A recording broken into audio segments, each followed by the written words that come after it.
ఇప్పుడు కెప్టెన్సీకి పోటీ జరగబోతోంది. దీనికి ఏం చెప్పారంటే బిగ్ బాస్ 5 స్టార్స్ గా వచ్చిన వైల్డ్ కార్డ్స్ అందరూ కెప్టెన్సీ టాస్క్ కి పోటీ పడతారు. వీళ్ళని ఏం చేస్తారంటే ఉట్టిగా వీళ్ళే ఆడకుండా వాళ్ళు చూస్తూ కూర్చోకుండా హౌస్ లో ఆల్రెడీ ఉన్న వాళ్ళతో ఏంటంటే పేర్ చేసుకోమన్నారు. ఎవరినన్నా సెలెక్ట్ చేసుకోమని చెప్పారు వీళ్ళకి హెల్ప్ గానా లేకపోతే వాళ్ళు ఆపోజిట్ గా వస్తారనేది వీళ్ళకి కన్ఫ్యూజన్ నడుస్తుంది. అంటే సెలెక్ట్ చేసుకోమన్నారు కానీ మాక్సిమం మాధురి గారు అంటారు మనకి హెల్ప్ మాత్రమే ఉంటారు, మనలోంచి ఒకరు కెప్టెన్ అవుతారు హౌస్ లో వాళ్ళు ఎవరు, సో మనకి హెల్ప్ అయ్యే వాళ్ళని సెలెక్ట్ చేసుకోవచ్చు అని అంటున్నారు. కాకపోతే ఇన్ కేస్ ఆపోజిట్ లో పడింది అనుకోండి, అప్పుడు మళ్ళీ అందులో సెలెక్ట్ చేసుకున్న వాళ్ళు బలంగా ఉంటే వీళ్ళు ఓడిపోతారు. కాబట్టి కాసేపు ఆలోచించి మొత్తానికి అయితే వీక్ గా ఉన్న వాళ్ళని సెలెక్ట్ చేసుకున్నారు. ఇద్దరు స్ట్రాంగ్ నే సెలెక్ట్ చేసుకున్నారు. అంటే మనం కూడా చూద్దాము అనే ఒక డిస్కషన్ లో మాధురి గారు మిగతా వాళ్ళు అంటే ఐషా కానీ భరణి గారు ఐషా అండ్ రమ్య వీళ్ళెవరో దివ్యాన్ని చేద్దామని చెప్పి అంటున్నా కానీ దివ్య అయితే వద్దు అని ఖచ్చితంగా చెప్తానే ఉన్నారు. కంటిన్యూగా దివ్య వద్దు అంటూనే ఉన్నారు.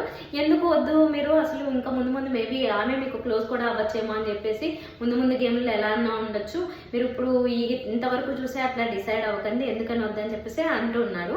అంటే మాక్సిమం వీక్గా ఉన్న వాళ్ళతో వెళ్దాం అనుకున్నారు. రాముని అనుకున్నారు, సుమన్ అనుకున్నారు, తనుజ అనుకున్నారు, సంజన గారు అనుకున్నారు. ఇట్లా అనుకుని ఫైనల్ ఎవరు వచ్చారో తెలుసా? ఫైనల్ గా ఎవరిని సెలెక్ట్ చేసుకున్నారు అంటే వాళ్ళు బయట డిస్కషన్ లో పెట్టుకున్న పేర్లు భరణి గారిని, ఇమాన్యుల్ని, సంజన, తనూజ, సుమన్ వీళ్ళ 5గురిని సెలెక్ట్ చేసుకున్నారు. వాళ్ళతో వెళ్ళడానికి డిసైడ్ అయ్యారన్నమాట.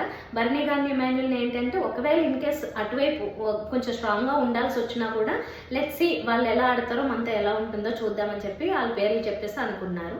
రమ్య కూడా ఏంటంటే ఫస్ట్ ఐషాకి ఐడియా ఇచ్చింది, నువ్వు ఇమాన్యుల్ సెలెక్ట్ చేసుకుంటే మళ్ళీ తనతో గొడవ పడాల్సి వస్తే అవుతుందని వల్ల ఆలోచించుకొని నేను ఏదైనా చూసుకుంటానని కొంచెం ఏమనాలి పోటీ పడేలాగా స్పోర్టివ్ గా చెప్తుంది ఐషా.